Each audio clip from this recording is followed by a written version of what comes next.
Hi, this video we're gonna show you how to make good CNC router.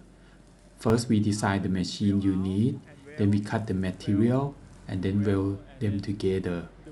After we weld, we need to let the structure settle down, otherwise it will expand or extract or become big and small. For better structure, we need to do heat treatment. This is heat treatment oven.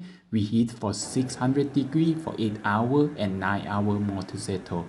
Then after the structure settle, we need to do milling and drilling to make the hole for alignment to put the linear rail on.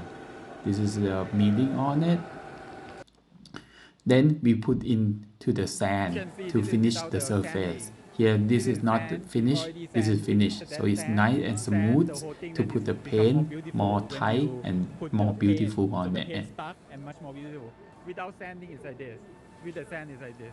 A lot different. A lot of different. With the sand. I show you. And this is the after assemble them all together and put all electronic part together. This is a CNC router, perfect machine, beautiful and used very well. Thank you so much for watching. Many color, many size.